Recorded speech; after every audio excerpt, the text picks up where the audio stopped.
Selamat siang, teman-teman. Perkenalkan, nama saya Anggita Indah Sakti dari Prodi Akuntansi. Saya ingin menjelaskan tentang analisis kredit. Analisis kredit yaitu kegiatan penilaian kredit secara lengkap, baik maupun melalui aspek keuangan maupun aspek non-keuangan. Ahli ekonomi Lukman Denda Wijaya menjelaskan bahwa analisis kredit adalah sebuah proses pengecekan kredit dengan menggunakan rasio keuangan dan pendekatan tertentu dalam menentukan kebutuhan kredit setiap calon debitur. Setiap perusahaan yang berencana memberikan kredit harus menjalankan analisis kredit supaya dapat mengetahui kelayakan suatu permohonan pinjaman pada calon debitur. Dapat disimpulkan bahwa analisis kredit adalah aktivitas yang menganalisa data pinjaman serta keuangan individu atau perusahaan dengan maksud dan tujuan agar bisa menentukan tingkat resiko atas pinjaman yang dilakukan nantinya.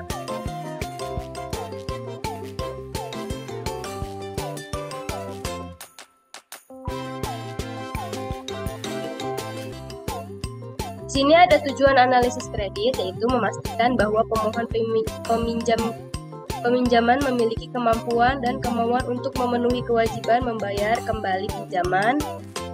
Ini bukan hanya tentang jumlah pinjaman utama, tetapi juga bunga yang disepakati dengan debitur atau bank. Selanjutnya, analisis kredit juga bertujuan untuk memastikan bahwa pembayaran pinjaman aman dan akan dilunasi. Hal ini tentunya penting bagi bank untuk menghindari risiko kredit macet atau bad debt, baik diukur melalui net performing loans atau NPL maupun loans to deposito ratio atau LDR. Analisis kredit dilakukan oleh pihak bank untuk mencapai tujuan dari pinjaman yang diberikan ini aman dan memiliki tujuan jelas.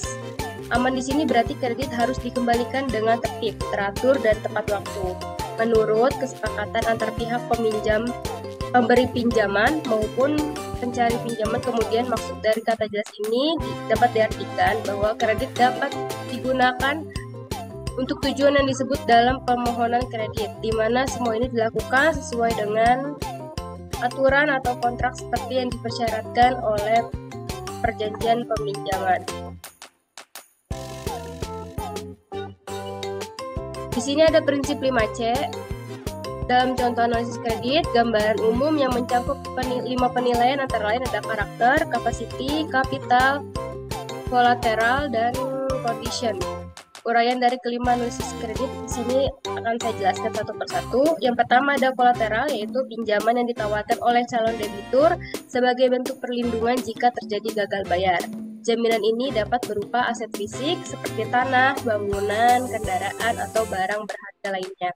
Atau aset non-fisik seperti surat berharga, polis asuransi, atau hak tagih. Dalam menilai kolateral, analis kredit harus memperhatikan nilai, likuiditas, legalitas, dan keterkaitan kolateral dengan usaha calon debitur. Yang kedua ada condition, yaitu kondisi ekonomi, sosial, politik, hukum, dan lingkungan yang mempengaruhi usaha calon debitur. Kondisi ini bisa bersifat makro, yaitu nasional atau global, atau bersifat mikro, yaitu lokal atau sektoral. Dalam menilai condition, analisis kredit harus memperhatikan faktor-faktor seperti pertumbuhan ekonomi, inflasi, suku bunga, kurs mata uang, persaingan pasar, regulasi pemerintah, perubahan teknologi, dan isu-isu sosial yang relevan dengan usaha calon debitur. Yang ketiga ada kapital, yaitu modal yang dimiliki oleh calon debitur untuk menjalankan usahanya. Modal ini biasanya berasal dari sumber internal seperti laba ditahan atau modal sendiri, atau sumber eksternal seperti pinjaman atau modal ventura. Dalam menilai kapital, analisis kredit harus memperhatikan besar modalnya yang dimiliki calon debitur. Struktur modal yang digunakan yaitu rasio utang terhadap modal dan kemampuan calon debitur untuk menambahkan modal jika diperlukan. Yang keempat ada capacity, yaitu kemampuan calon debitur untuk menghasilkan pendapatan dari laba usahanya. Kapasiti juga mencangkup kemampuan calon debitur untuk membayar kembali pinjaman sesuai dengan jadwal dan bunga yang telah disepakati. Dalam menilai capacity, analisis kredit harus memperhatikan tuh faktor-faktornya seperti volume penjualan, margin laba, arus kas operasional, arus kas investasi, arus kas pendanaan, dan rasio keuangan yang relevan seperti rasio likuiditas, solvabilitas, profitabilitas, dan aktivitas. Yang kelima ada karakter, yaitu watak atau sikap calon debitur dalam menjalankan usahanya dan mengelola keuangannya. Karakter juga mencerminkan integritas dan reputasi calon debitur di mata pelanggan, pemasok, karyawan, dan masyarakat. Dalam menilai karakter, analisis kredit harus memperhatikan faktor-faktor seperti latar belakang pendidikan, pengalaman kerja, riwayat kredit, perilaku pembayaran, etika bisnis, dan komitmen calon debitur terhadap usahanya. Di sini ada prinsip 5P, yaitu prinsip yang mengacu pada 5 aspek utama yang harus diperhatikan dalam melakukan analisis kredit pada sektor usaha mikro, kecil, dan menengah atau UMKM. Yang pertama itu ada party, yaitu pihak-pihak yang terlibat dalam usaha calon debitur seperti usaha atau pemilik usaha atau owner, manajemen usaha atau manajer, karyawan usaha atau employee. Yang keempat ada pelanggan usaha atau customer. Yang kelima ada pemasok usaha atau supplier. Yang keenam ada mitra usaha atau partner. Dalam menilai party, analisis kredit harus memperhatikan faktor-faktor seperti jumlah pihak yang terlibat dalam usaha calon debitur. Yang kedua ada payment, yaitu pembayaran yang dilakukan oleh calon debitur kepada bank atau lembaga keuangan lainnya sebagai bentuk pengembalian pinjaman. Pembayaran ini meliputi pokok pinjaman atau prinsipal, bunga pinjaman atau interest, ada biaya administrasi pinjaman atau fee, dan denda keterlambatan pembayaran pinjaman atau penalti. Dalam menilai payment, analisis kredit harus memperhatikan faktor-faktor seperti jumlah pembayaran yang harus dilakukan oleh calon debitur. Yang ketiga ada profitability, yaitu tingkat keuntungan yang dihasilkan oleh usaha calon debitur dari kegiatan operasionalnya. Profitability juga mencerminkan efisien dan efektivitas calon debitur dalam mengelola sumber daya yang dimilikinya. Dalam menilai profitability, analisis kredit harus memperhatikan faktor-faktor seperti pendapatan usaha atau revenue, biaya usaha atau expense, laba usaha atau profit, dan rasio keuangan yang relevan seperti laba terhadap penjualan, rasio laba terhadap modal, dan rasio laba terhadap aset. Yang keempat ada purpose, yaitu tujuan atau alasan calon debitur mengajukan pinjaman kepada perusahaan pembiayaan. Tujuan ini biasanya berupa modal kerja, investasi, ekspansi, diversifikasi, atau lainnya. Dalam menilai purpose, analisis kredit harus memperhatikan faktor-faktor seperti kesesuaian tujuan pinjaman dengan usaha calon debitur, kelayakan tujuan pinjaman dari segi teknis dan ekonomis, dan dampak tujuan pinjaman terhadap usaha calon debitur. Yang kelima ada personality, yaitu kepribadian atau sifat-sifat calon debitur yang mempengaruhi perilaku dan kinerja usahanya.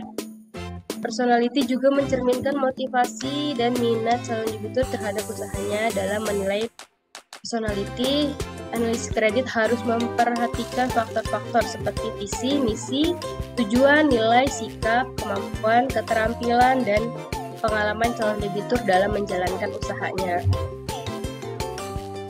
Prinsip 3R-nya yang pertama itu ada return, yaitu hasil yang dicapai, yaitu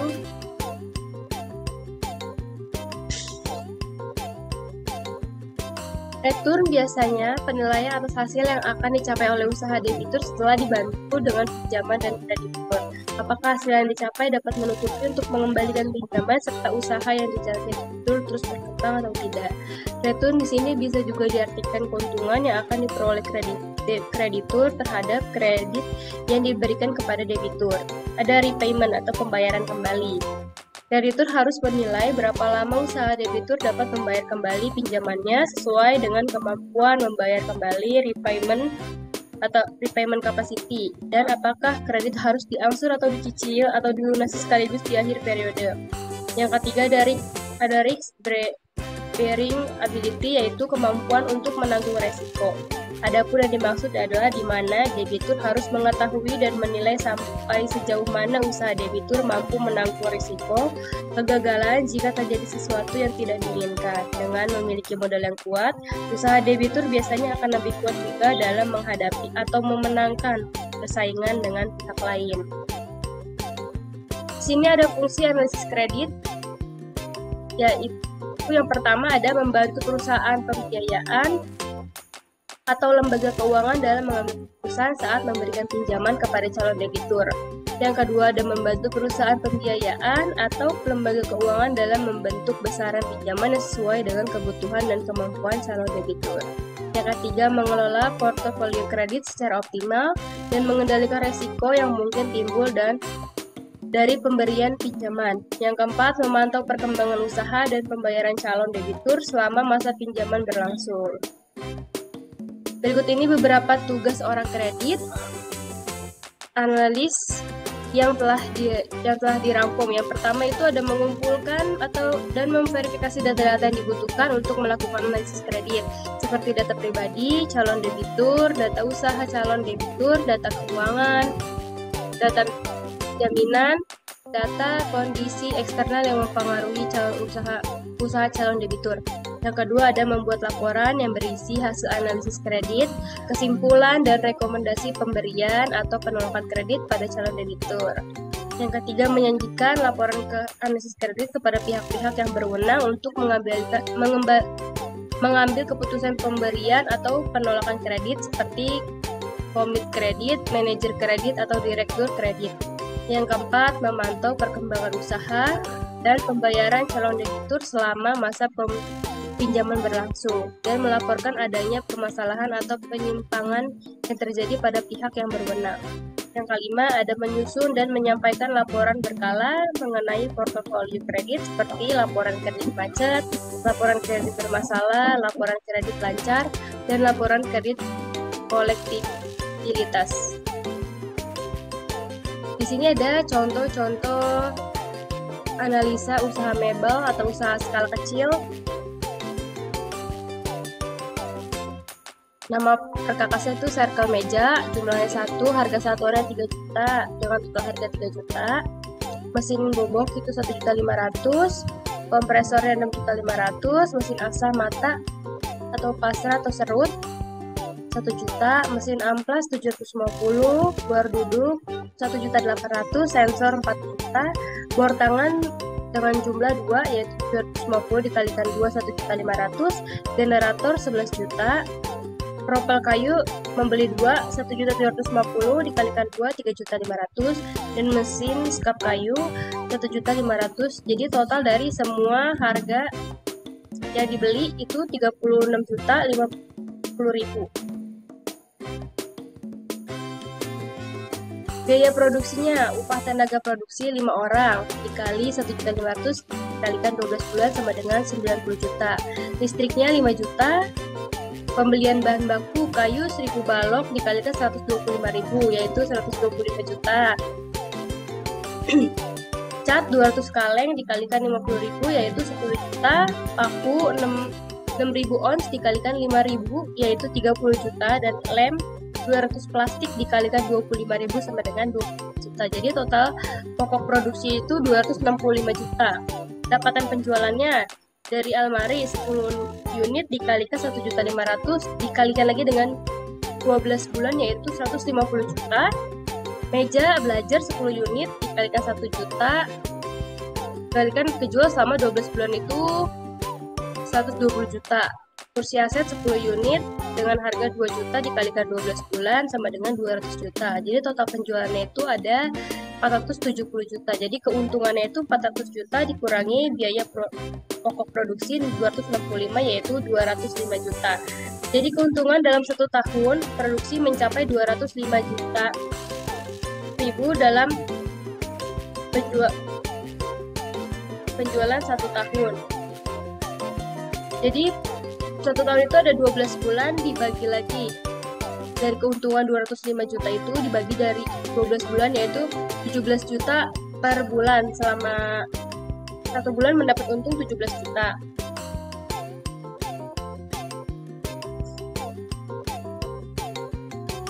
Terima kasih untuk penjelasan analisis kredit. Kurang lebihnya mohon maaf. Wassalamualaikum warahmatullahi wabarakatuh.